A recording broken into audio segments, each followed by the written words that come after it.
Caught Stealing is not too bad. It took me a little while to get into it, and I probably wouldn't watch it again, but as a one-time watch, I'm happy enough with the experience. This was released in 2025. It's directed by Darren Aronofsky. It's written by Charlie Huston, with a cast including Austin Butler, Matt Smith, Regina King. We also have Carol Kane. It's because of Carol Kane that I wanted to watch this, and while I'm not going to say I'm really glad I had a reason to watch it, I certainly didn't mind it.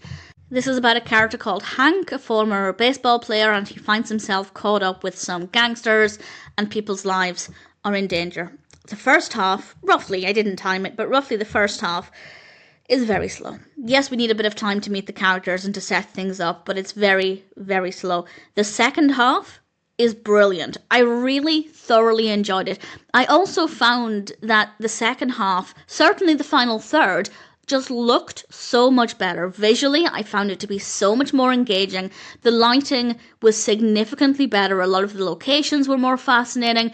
And that does lend itself to me finding the second half being much more interesting. But I also think the narrative is much stronger as it progresses as well. As a character, Hank is interesting enough. It did take me a while to actually start to care for him. Maybe if the narrative had been more engaging earlier on, I would have cared for Hank a little bit more quickly. But again, I did get there. I wouldn't say I ever loved the character, but he's certainly well written and his actions within the context of the story make sense. I eventually enjoyed following the narrative pretty much from his perspective. I think he's a decent, well-written character. Great performance there, of course. For me, it's definitely a film of two halves. That's not to say the first half is terrible, but there just wasn't that much there that I was enjoying, to the point where I honestly thought that I was going to be saying this is, for me, not a very good film.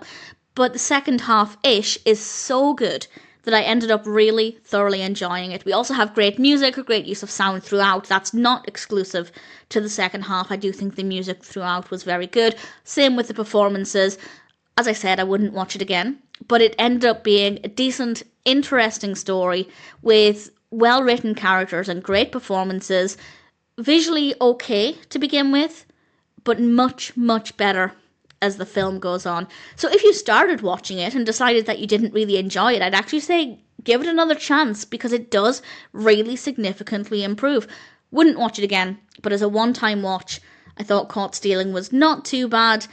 Carol Kane was very good when she was in it, and ultimately, if there's any reason why you want to watch this, the narrative appeals to you, you're a fan of anybody in the cast, give it a go. It's ultimately not a bad film.